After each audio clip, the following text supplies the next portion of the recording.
अनेक विषय मी आपल्यासमोर मांडत असतो आणि हे विषय कालांतराने आपल्याला कळायला लागतं सगळ्यांनाच की आता खरे होत आहेत.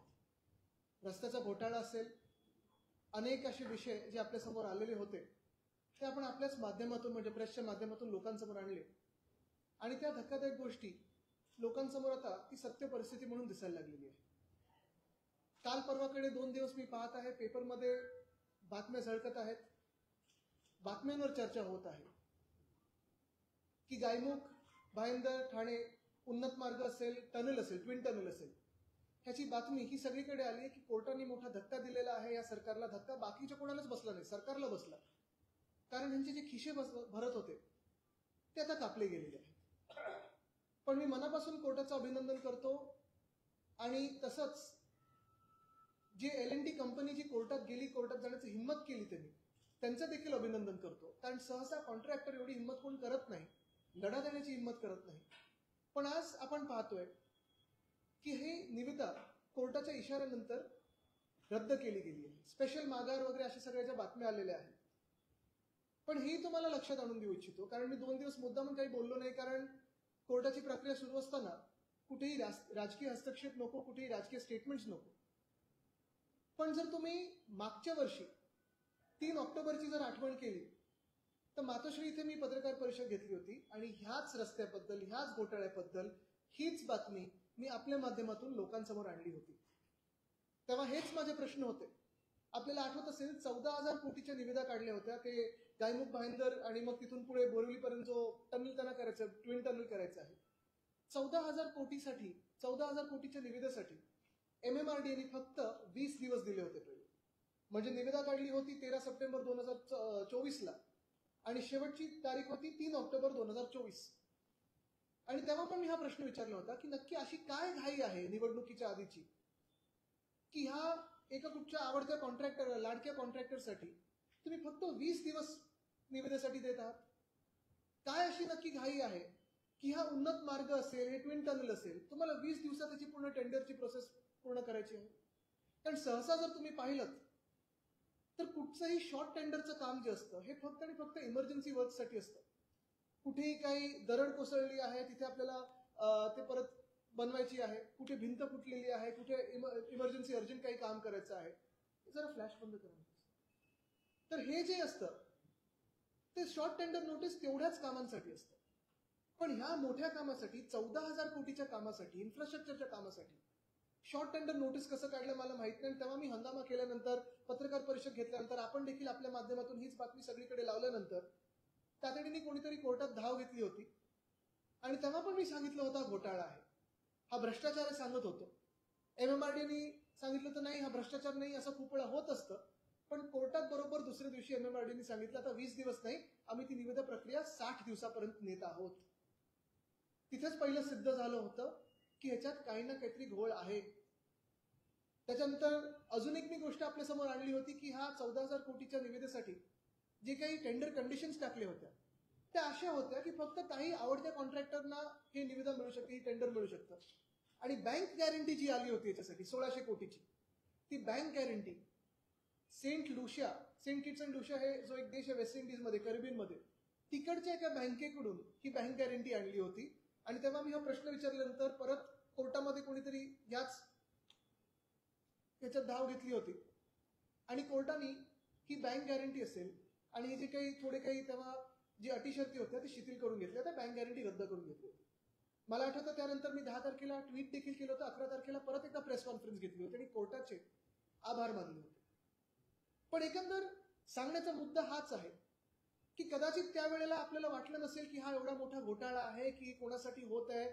20 दिवसात 14,000 कोटीचं जे टेंडर काढलेलं आहे.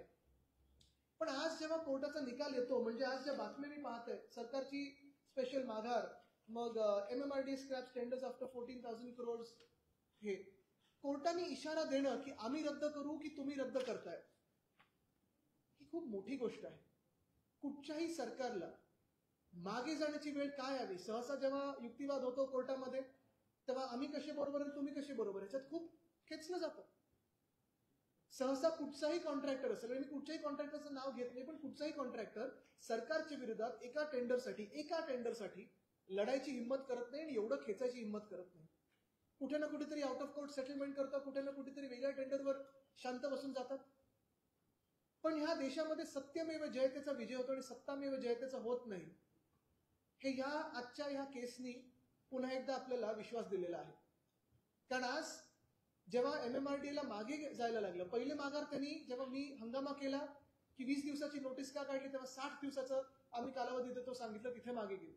दुसरं सेंट लुशिया आणि ते काय जी बँक आहे तिकडची, जी RBI मान्यता प्राप्त नाहीये, त्यांची बँक गॅरंटी घेणार नाही हे देखील त्यांनी मान्य केलं. आणि आज जेव्हा त्यांनी पूर्ण टेंडर रद्द केलेलं आहे, ह्याच्यातून एकच गोष्ट स्पष्ट होते की हा घोटाळा आहे, घोटाळा आहे, घोटाळा आहे. आता ह्याच्या पुढचा टप्पा, कोणीतरी टेंडर रद्द केलं कोर्टाच्या इशाऱ्यानंतर, कोर्टाच्या ताशेऱ्यानंतर टेंडर रद्द केलं असेल, ह्याचा अर्थ हा होत नाही की हे काही सगळं स्वच्छ आहे किंवा घोटाळा नाहीये. कोर्टाची तुमच्यावर तलवार होती टांगती म्हणून तुम्हाला रद्द करायला लागले, म्हणजे ह्याचा अर्थ तुम्ही घोटाळा केला, तुम्ही भ्रष्टाचार केलेला आहे. पण छोट्या छोट्या गोष्टींसाठी जिथे आपण पाहतोय की कोणाच्या घरी ED जाते, IT जाते, EOW मागे लावलं जातं.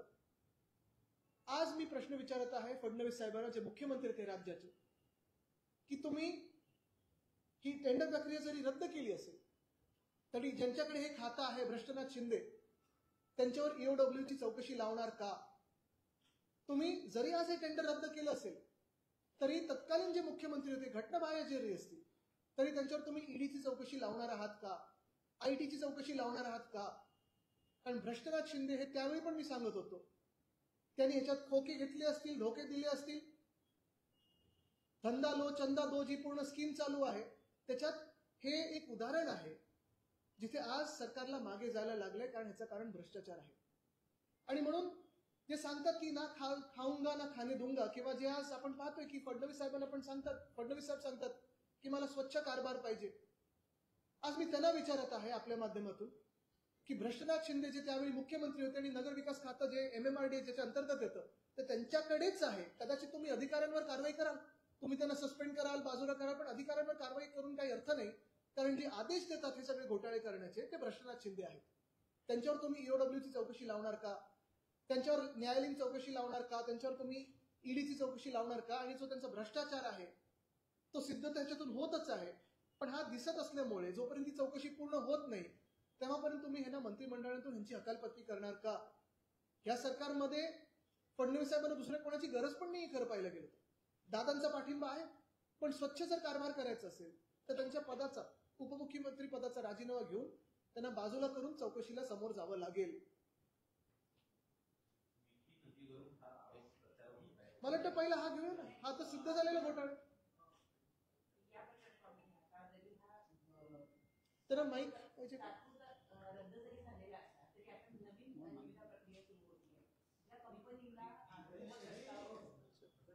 ठीक आहे, ठीक आहे, माईकच देतात. ज्या कंपनीला आधी हा प्रस्ताव दिलेला आहे त्या कंपनीला पुन्हा एकदा नवीन बिडमध्ये सुद्धा सहभागी होता येणार आहे. नक्कीच. आणि तुम्हाला एकच सांगतो, बघा हा मेगा स्कॅम आहे का मला माहिती नाही, पण मी कंपनीचं नाव घेणार नाही. कारण अखेरीस जेव्हा तुम्हाला निविदा काढायला लागतात, ह्या कॉन्ट्रॅक्टर मधूनच कोणीतरी पुढे येतं आणि काम करतं आणि त्यांनाच काम करायला लागतं. शेवटी कॉन्ट्रॅक्टरच काम करतात. पण जी राजकीय नेतृत्व असतं ते ठरवतात की घोटाळा करायचा की नाही करायचा. आणि ह्याच्यात आपण पाहतोय की कुठे ना कुठेतरी 20 दिवसाची कालावधी का दिली होती? 60 दिवस तुम्ही देऊ शकत होतात. बँक गॅरंटी तुम्ही का ठरवली तिथून घेण्याची? किंवा 14,000 कोटी जे काही प्लॅनिंग झालं, आज मला वाटतं 3,100 कोटी एवढी त्या दोन कंपनीमध्ये तफावत असताना देखील टेक्निकल कारण कुठची होती? ती दुसरी कंपनी पण आहे आणि मी दुसऱ्या कंपनीसाठी पण बोलत नाही, पण त्यांनी पण तेवढीच कामं केली. पण देशभराच्या 4-5 ज्या मोठ्या कंपन्या आहेत त्यांच्यातून कोणी ना कोणी काम करणार आहे. माझी अपेक्षा हीच असेल मुख्यमंत्र्यांकडून की उपमुख्यमंत्री जेव्हा ह्या मंत्रालयाचे मंत्री आहेत त्यांना बाजूला करणं, त्यांच्यावर चौकशी लावणं, MMRDAची जबाबदारी स्वतः घेणं हातात आणि पारदर्शकपणे जे काही टेंडर असेल ते लोकांसमोर आणणं. कारण तुम्हाला अजून एक सांगतो, ठाण्यातच कोपरी पूल आता 6 महिन्यापूर्वी उद्घाटन झालंय. बघा खड्डे किती पडलेत. अशी गाडी जाते त्याच्यावर. म्हणजे काय आपण दर्जा बघतो.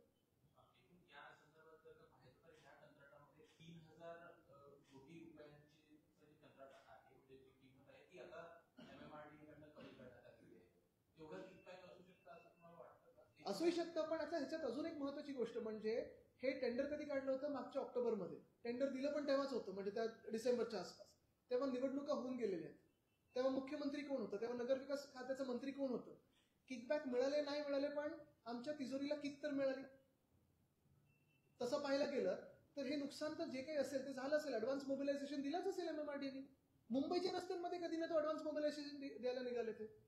तर म्हणून मी परत एकदा मागणी करतो ही, की भ्रष्टनाथ शिंदेवर चौकशी व्हावी आणि जोपर्यंत चौकशी पूर्ण होत नाही तोपर्यंत त्यांना मंत्रिपदांना बाजूला करा. साधारणपणे असं असतं की आता महापालिकेमध्ये आपण बघितलंय की भ्रष्टाचार झाला असेल तर आपण त्या कंपनीला काळ्या यादीत टाकतो. हो. पुढच्या वेळेला ते कंत्राट दिले जाते. या प्रकरणामध्ये भ्रष्टाचार होण्याच्या आधीच त्या कंत्राट प्रक्रियेमध्येच काहीतरी गोळ असेल. नाही, पण ह्याच्यात ऍडव्हान्स दिलाय का? पहिलं म्हणजे भ्रष्टाचार नुसतं मी फायनान्शियल भ्रष्टाचार बघत नाही. तुमची प्रक्रिया चुकली आहे. म्हणजे 14,000 कोटीच्या टेंडरसाठी आणि नॉर्मल टेंडरसाठी तुम्ही 20 दिवसच कसे देऊ शकता? इथेच पहिली चूक झाली. मग आम्ही आरडाओरड केल्यानंतर तुम्ही 60 दिवस सांगता. आता एक खेळ आहे का? म्हणजे आपण गल्ली क्रिकेटमध्ये रूल बदलतो ना, आता 1 टप्पी आउट, नाही आता 1 टप्पी आउट नाही, हे असं बघितलंय. हे पूर्ण ह्यांच्या प्रक्रियेतच चूक झालेली आहे आणि ही चूक करायला लावली त्या मंत्र्यांना आता बाजूला करणं गरजेचं आहे. मंत्र्यांना बाजूला करा असं म्हणताय तुम्ही या सगळ्या नाही, म्हणजे त्याच्यात आवाज जाईल. तर काय होतं, कधी कधी असं वाटतं की मीच काहीतरी बोलतो आणि प्रश्न बोलते. या सगळ्या संदर्भात मुख्यमंत्र्यांची भेट घेऊन त्याच्या पद्धतीची काही मागणी करणार आहात? आता भेट घेऊ, आम्ही आंदोलन करू, आम्ही रस्त्यावर येऊ, हे सगळं एक वेगळी गोष्ट झाली. पण मुख्यमंत्र्यांना कुठे काळजी वाटत नाही का आमच्या राज्याची? जिथे आता लाडकी बहीणला देण्यासाठी पैसे नाहीये, जिथे पगार देण्यासाठी पैसे नाहीत, पोलीस हाऊसिंगसाठी पैसे नाहीयेत, अर्धे कॉन्ट्रॅक्टर्स असेच, मला वाटतं 1-1.5 लाख कोटीची थकबाकी आहे आणि तिथे तुम्हाला द्यायला पैसे नाहीयेत. पण इथे तिजोरी तुमची खालती होते. स्वतः तुम्ही पुढे या, काहीतरी नैतिक हे दाखवा ना तुमचं. या सगळ्या मुद्द्याला जोडून एक प्रश्न आहे की या डोंबिवलीमध्ये तुमच्या कार्यकर्त्यांनी आणि मनसेच्या कार्य माजी आमदार राजू पाटील त्यांनी तिथे आंदोलन केलेलं एकत्र मिळून आणि ते असं तिथे म्हणतात की ठाण्याच्या व्यक्तीने डोंबिवलीची संस्कृती बिघडवलेली आहे म्हणून आज आम्ही एकत्रित येऊन आंदोलन करतो. बघा, तिथे मी आता पण फोटोज पाहिले. दीपेश, आमचे जे जिल्हा प्रमुख, त्यांनी खूप चांगलं काम केलेलं आहे. दीपेश म्हात्रेंनी आज आंदोलन केलं. मला वाटतं राजू पाटीलजी पण होते. मुळात काय तर सगळीकडे, आणि आज मी ह्याच्यात तर भाजपला पण विचारेन, त्यांनी पण हे आंदोलन केलं पाहिजे. कारण आपण पाहतो की जे खरे भाजपचे कार्यकर्ते, इम्पोर्टेड वाले नाही, जे आता 2019 नंतर किंवा ही चौकशी आहे ती चौकशी आहे म्हणून भाजपमध्ये वॉशिंग मशीनमध्ये गेलेत तर नाही, पण जे खरोखर जेन्युअन भाजपचे कार्यकर्ते, ज्यांना मी पण माझ्या लहानपणापासून पाहिलेलं आहे, 20-20, 25-25 वर्ष घरदारं सोडून ते प्रचार करत असतात. एखाद्या व्यक्तीला पदावर बसवण्यासाठी मेहनत करतात. कुठे जिथे भाजप नाही तिथे जाऊन प्रचार करतात, भाजप वाढवण्याचं काम करतात. आणि मग डोक्यावर असे लोक, भ्रष्टनाथ शिंदेसारखे लोक बसून जेव्हा पैसे खातात, जेव्हा मूळ भाजपचा हेतू काय होतं, पार्टी विथ डिफरन्स, आणि आता हे जे काही झालेलं आहे पार्टी विथ डिफरन्सेस, ह्याच्यामध्ये भाजपच्या कार्यकर्त्यांनी हे तर योग्य वाटतं का? त्यांनी पण रस्त्यावर उतरलं पाहिजे भ्रष्टनाथ शिंदेच्या विरोधात. इथूनच प्रश्नच नाहीये. अच्छा, माईक आहे, एक मिनिट, इथून मग इथे येतो. लाडक्या बहीण योजनेमध्ये 2,000 पेक्षा 2,500 पेक्षा जास्त सरकारी महिलांनी अनुदान लाटलंय आणि त्यांची तपासणी. एक मिनिट, अनुदान लाटले नाही त्यावेळी यंत्रणा हातात कोणाची होती? सरकारच्या. दिलं कोणी? सरकारने. खात्यात टाकलं कोणी? सरकारने. आणि आता निवडणुका झाल्यानंतर निर्लज्जपणे तुम्ही परत घेताय. राख्या कोणी बांधून घेतल्या होत्या? कधी ऐकले भावानी राखी परत घेतली, गिफ्ट परत घेण्याची, पाकिट परत घेण्याची? काय म्हणजे हे निर्लज्जपणाचा कहर आहे. जी, इसमें जो 2,600 महिला में जो सरकारी कर्मचारी है उन्होंने ये तो क्या उनकी गलती थी? उन्होंने ये लिया, दिया किसने? घोषित जिसने किया, जिस सरकार ने घोषणा की, उन्होंने तो दिया ना. क्या ऐसे बिना देखे तो खुद के अकाउंट में आ नहीं सकता?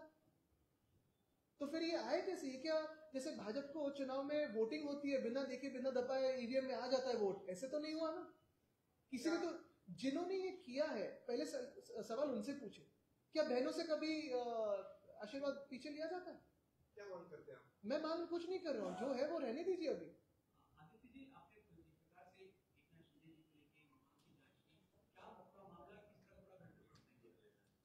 आज मैंने जो मांग की है, आपको याद होगा 3 अक्टूबर 2024 को मैंने एक ऐसी प्रेस कॉन्फ्रेंस ली थी और तभी भी इसी रोड के बारे में मैंने कहा था जो गायमुख भाईंदर थाने जो पहले उन्नत मार्ग है फिर ट्विन टनल का मार्ग है, मैंने तभी पूछा था सवाल कि जो पूरी निविदा प्रक्रिया है 14,000 करोड़ के टेंडर्स निकाले गए और सिर्फ 20 दिन के दिए गए थे।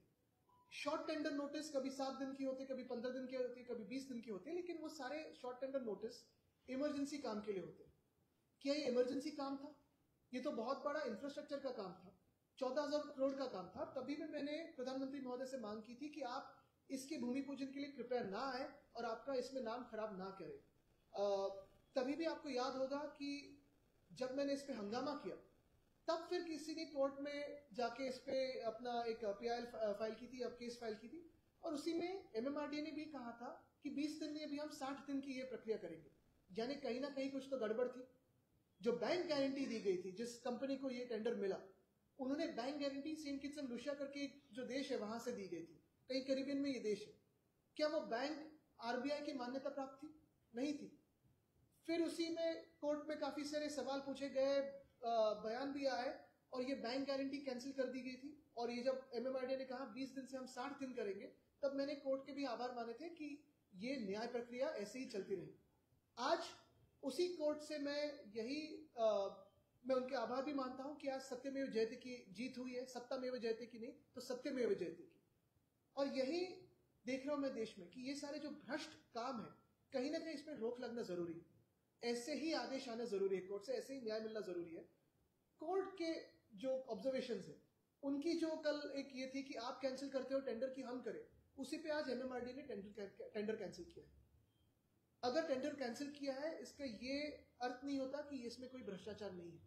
टेंडर जब एमएमआरडीए स्वयं कैंसिल करता है तो इसमें वो मान्य करता है कि इसमें कहीं ना कहीं घोटाला है, भ्रष्टाचार है। सीएम साहब से मेरी यही विनती है कि जो भ्रष्टनाथ शिंदे हैं उनको अभी के अभी उनके पद से मुक्त किया जाए, उनके कारोबार से मुक्त किया जाए, और ईडी हो या ईओडब्ल्यू हो, उनके सामने बिठाया जाए और पूछा जाए कि ये भ्रष्टाचार क्यों किया, कैसे किया, उसमें से क्या आपको मिला।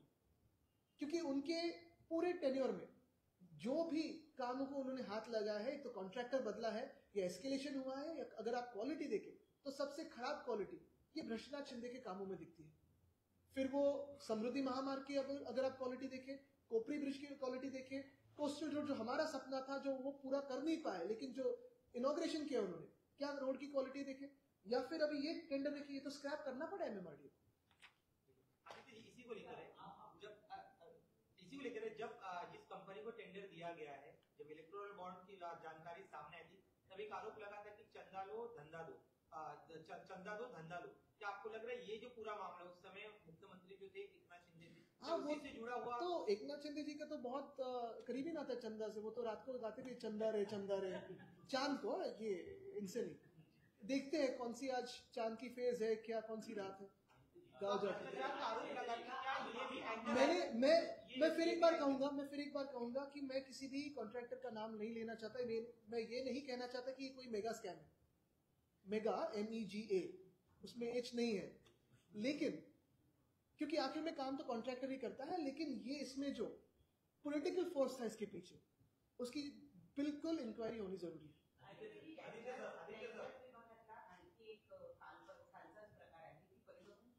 परिवहन विभागाने 5,150 बसेस घेण्याचा प्रस्ताव जानेवारी महिन्यामध्ये दिला होता, जानेवारी 2024 मध्ये।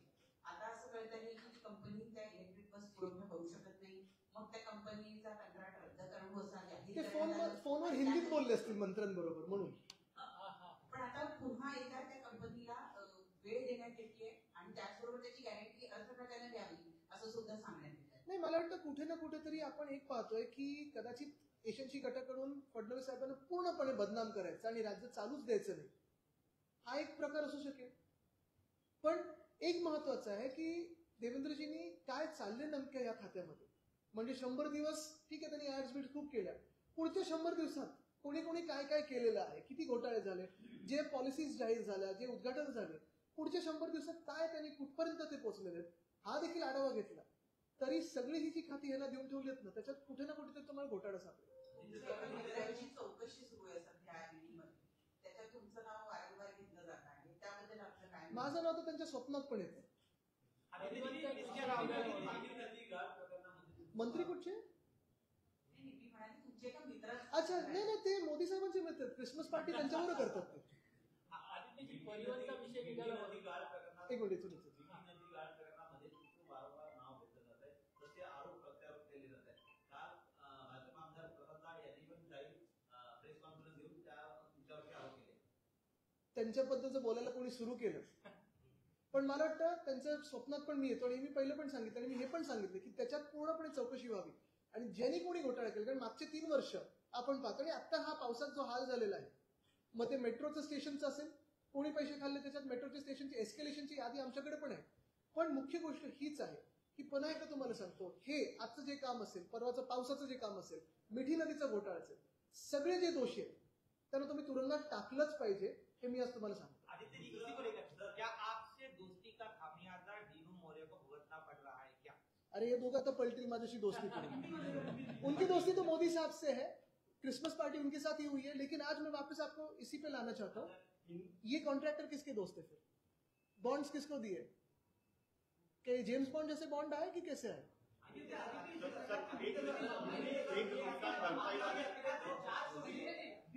अरे बाबा उसमें तो जांच हो रही है, इसमें कौन जांच करेगा?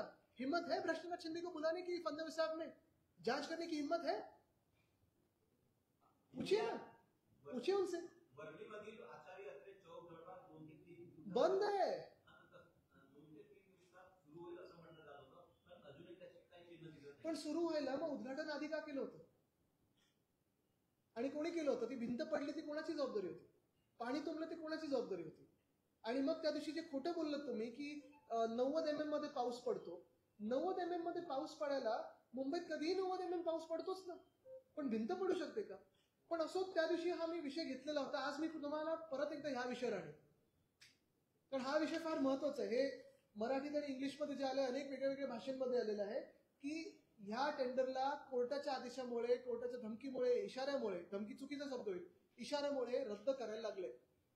हा स्कॅम कोणी केला? तर भ्रष्टनाथ शिंदेनी केला. खातं कोणाकडे? अजूनही भ्रष्टनाथ शिंदेकडे. त्यांना ईडी असो किंवा ईओडब्ल्यू असो, हिंमत दाखवून त्यांना बोलवलं पाहिजे चौकशीसाठी आणि विचारलं पाहिजे की हा स्कॅम तुम्ही का केला. असं म्हणतात की हिंदी ही मुंबईची बोलीभाषा झाली. बघा तुम्हाला एक सांगतो, त्यांनी पहिलं सुरेश उर्फ भैया जोशींना विचारावं की कुठची नक्की भाषा आहे आणि मग इकडच्या मराठी माणसाला विचारावं, मग त्यांना ते उत्तर मिळेल. पण तुम्हाला एक सांगतो याचं, कदाचित ते त्यांच्यावर जे आरोप होतात ना त्याच्यातून दुसरी कॉन्ट्रोवर्सी करून बाहेर सटकायला पण हे बोलत असतात. 86% वाढवण्यात आलेले आहे. त्याच्यावर प्रचंड वाद सुरू झाले. आमच्या वेळी कधीही प्रॉपर्टी टॅक्स असा वाढवला नव्हता, छुपा टॅक्स लावला नव्हता आणि 500 स्क्वेअर फुटावर पर्यंतची जी घरं होती त्यांना उद्धव साहेबांनी जे वचन दिलं होतं ते पूर्ण करून प्रॉपर्टी टॅक्स माफ केलं होतं. भरपाईची मदत 3 हेक्टरवरून 2 हेक्टरवर आहे. शेतकऱ्यांना नुकसान भरपाई फक्त तुम्हाला आजच सांगतो, ह्या सरकारकडून मी त्या दिवशी पण मागणी केली होती की पावसाळ्यात ज्यांचं नुकसान झालं, मग ग्रामीण भागात शेतकऱ्यांचं असेल, शहरी भागात दुकानदारांचं असेल किंवा जे रहिवासी आहेत त्यांचं झालं असेल, त्यांना नुकसान भरपाई मिळाली पाहिजे.